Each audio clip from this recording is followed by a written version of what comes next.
Okay, looks like we are live with another edition of Inside Gateway.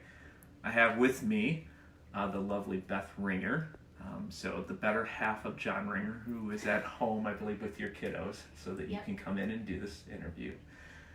So welcome back today. Just in case you want to know, we have white sandy beaches outside today, or snow. So it's not beaches, it's cold.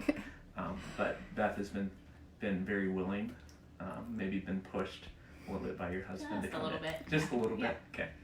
But why don't we start off kind of with a simple question. When were you first exposed to Gateway Woods? When did you first hear about Gateway Woods? I grew up in the Apostolic Church, so I definitely heard about Gateway, although I didn't really have any context until in college. I came out to the auction a couple times with some friends. So that was a little bit more of an introduction, and then when I got married to John, we were living in Bluffton, and so he had spent time in Leo when he was in college, so he had some connections there and some friendships of people that worked here. So that's probably where I really came to understand what Gateway Woods was. Okay, excellent. So what is your current role in Gateway? So I am a case manager in the adoption department. Okay. So Jan Baumgartner is my boss, and do you want me to say what I do in the role? Yeah, why don't just give them an idea, what does that look like? Because caseworker, I don't. Okay. Most of us may not know what that looks like from day to day. So basically what I do is I do home studies with families. Okay. I do post-placement visits after their children are matched in their families, which is more of like kind of a supervision, making sure the families are adjusting okay. And then from time to time I'll help with education with Jan. Like she has once a year adoptive family training, so I've helped with that. Or like, for example, a couple weekends ago I helped do a booth at the adoption celebration at Sweetwater. So there's like occasionally some of those things that I'll help out with. Okay. So I'm curious, as you've shared a little bit about what you do as a case manager in the adoption department, what's one of the favorite things, or some of the favorite things that you enjoy most about your job? There's a couple things. I've told a few different people that this has probably been my most enjoyable job. My degree is in nursing, which I really enjoyed, but it was pretty stressful. And then aside from that, I've been a house parent. And then transitioning to here, it's just been, I don't know, I think it's just the shift of working with families that are, we have a lot of really wonderful families that we work with, Christian families. They're motivated, they're excited to want to work with you. Generally very receptive to our conversations that we're having, so that's really nice. I love having flexible hours that work with my family. I just do like a PRN schedule, so it's not a whole lot of hours a month. I think what I'm probably most passionate about with my adoption job is just the education piece. I feel like we adopted our son Josiah. He's 8, so it's been a little over 7 years ago, and what most of us that are really closely associated with adoption understand is how complex it is. And I feel like when we went through the process, even though I was educated, or I thought I was educated and motivated to learn stuff, I didn't feel like our social worker really made an effort to kind of support us in that. And just through my experience and friends' experience and just the families that we work with, it's just like I just love kind of coming alongside the families and explaining a lot of those issues. I mean, for example, a lot of people don't think about the fact that all adoption starts with a loss, and so obviously for the adoptees, the birth families, and even just like sometimes adoptive families have experienced loss with infertility and stuff like that. So just kind of getting that elephant in the room talked about, concepts like trauma, attachment, transracial, transcultural adoption, how to talk to your child about their adoption story, or working with open adoption. Like there's so much that you can talk about that sometimes feels a little intimidating, but it's really amazing as you start talking about it. You're just like, how families just kind of they open up, and we just learn from each other, and I feel like it becomes less scary and more of just like, this is just one aspect of parenting. It's not everything of our parenting, but it's something that you learn to integrate, and having hard conversations that don't have to be so overwhelming, I guess. So. Yeah. No, it's neat to hear, as you shared, that your story, your adoption story with Josiah, how that has given you a framework and a perspective to be able to speak and to educate and bring value to the families. And so I think sometimes we forget that, education is important, and our own education and preparation, but going through life experiences adds a whole different dimension. Sure. Especially when you're talking with a family that's looking to adopt. Yeah. I'm curious, this is a little bit off the beaten path, but when you're working with families, how many of the families have you worked with, is this their very first adoption versus how many is it maybe a second adoption or a third? Sure. I don't know if I could say to statistic wise. I would say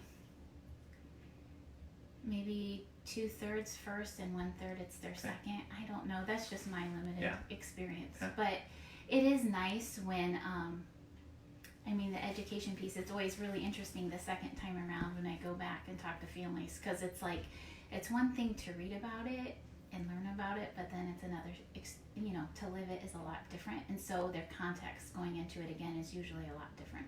Yeah. Yeah. So the education component that you talked about, if the majority of your families you work with it's their first time, obviously you add quite a bit of value, but yet there's still, sounds like there's also been value to yourself.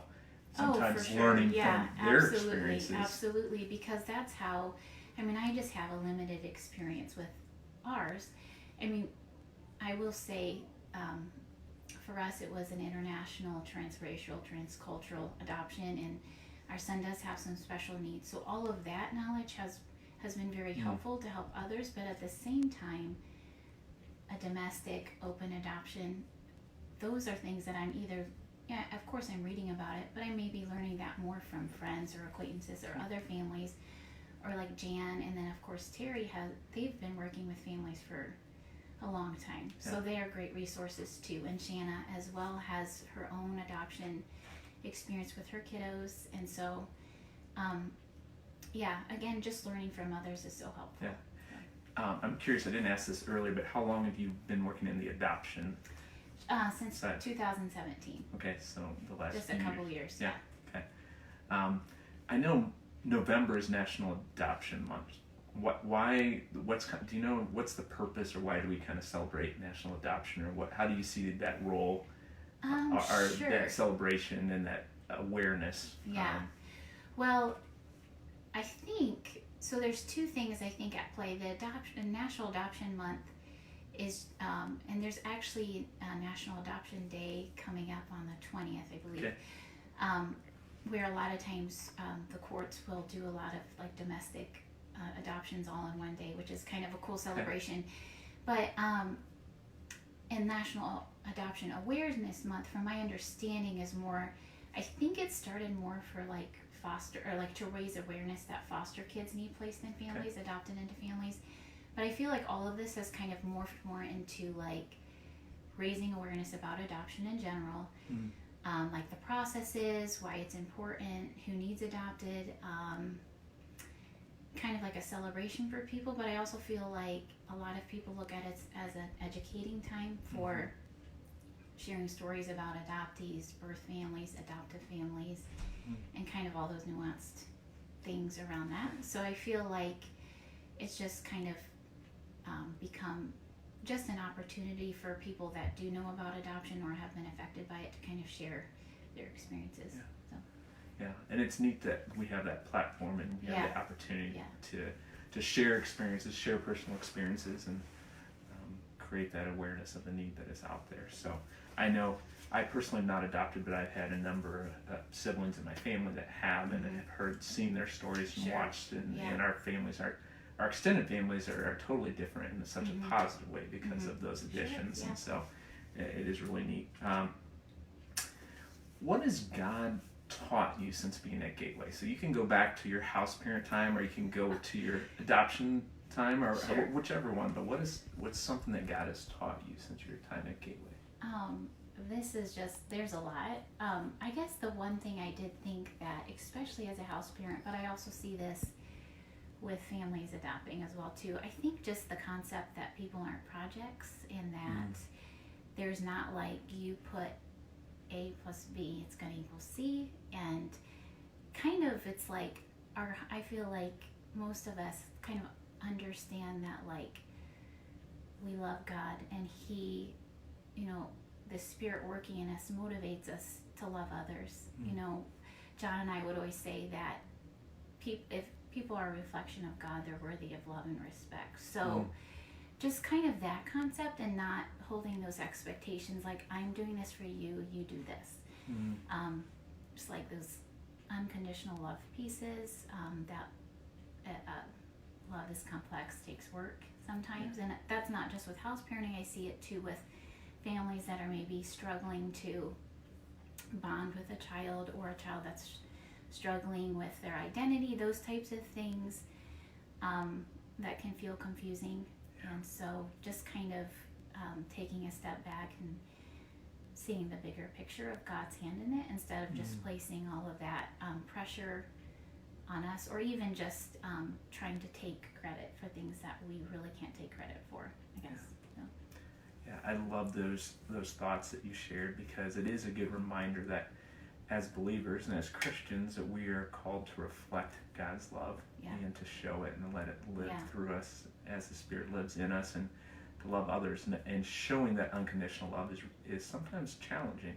Yeah, it's not pleasant. And I feel like sometimes, like, from an outside perspective, or even when we're in it, we think, okay, well, this went wrong because we didn't do this. Now, next time around, if we do this and this, and they have this and this, it will work out next time. And it's just, again, that's not necessarily what happens. And so yeah, lots of life lessons have been learned at Gateway. Yeah, and thanks for sharing that. And I think one thing that I've found in the time that I've been at Gateway, and just interacting with different people and hearing different stories, is that I think every staff member that's come through has been impacted through their time. And whether it's an adoption, or a house parent, or foster care, and LARC, or whatever, or the school, or whatever part and path, I feel like God uses it as a training ground, and He uses life as a training ground to teach us about Him, and how we can love like Him. And He's still working in my life, I don't think He's done. He keeps chiseling away, but I appreciate those thoughts. Those are really good thoughts to kind of reflect on. So I'm curious, you've mentioned about house parent experience. I know we've talked mostly about adoption, but I'm curious, if you look back through your house parent experience, how long were your house parents, you and John? I think it was like maybe close to 3.5 years. Okay, I was thinking it was somewhere in that 3 to 4 year mark. Do you have a favorite memory, or something that you reflect fondly on from your house parenting experience? There's just, honestly, I have a lot of really great memories. I will say we talked a little bit before we started taping about pranks, and that John and I both love pranks. And so that is something that John and I used to do to our residents. Okay. Just to kind of break the ice. You do have to know who can accept jokes or not. But we would do things like short sheet their bed, or we had one kid that was so scared of we had this real snake that looked real. We put it in his shower, just stuff like that. And then sometimes we would, there's videos down the hallway, then we would watch and see what happened. So we just had a lot of fun laughing, and just lots of fun with the kids, playing games, going on little trips, even some of the harder moments that really ended up turning into sweet conversations. And we really loved the community feel when we lived on campus. There's just some friendships that you forge that you don't necessarily experience otherwise. So very true. Lots of good memories. Very true. I know John a lot of times likes to end I shouldn't say end, but towards the end, he likes to talk about the need for house parents, because we do have house parenting needs that are currently, we actually have need for 2 different house parent couples. But what would you say to somebody that maybe is considering house parenting, or maybe God's starting to prick their heart?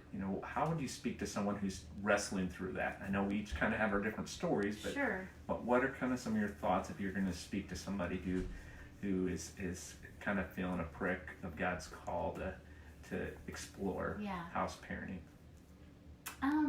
I guess my initial thought would just be to reach out to those that are house parents, or come take a visit and kind of see, just even get a visual or a better understanding of what it is. And I just know personally, like we've already said, that it is, it's an experience. There are hard moments, but there are sweet moments. So I would recommend it. It's like, I feel like there was life before it, and then there's life after. I had so many different worldviews or different things that have kind of transitioned and changed through that, and I'm really grateful for that. So, but I guess realistically, just having people think through where they are in their relationship, in their marriage, or if you're, we're talking about couples, right? Yeah. Okay. Maybe where their family is, if their kids are in a healthy spot to transition, just kind of thinking through those things, just being realistic about jobs and uprooting and some of those things. But I do know that if they do come, they'll find a welcoming community that, like I said earlier, you forge friendships and connections that are really, really special. So just some things to get them excited, I guess. Yep, amen to that.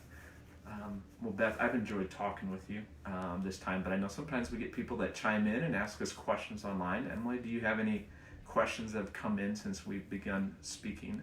Not that have come in, but I have a question. Oh, okay. What's your favorite thing about being a mom to all boys? Oh, goodness. I really love boy energy, I guess. I am naturally drawn to sports, and I love the playfulness of boys. I love that. It's definitely a stretch. I grew up with all sisters, so I'm learning a lot.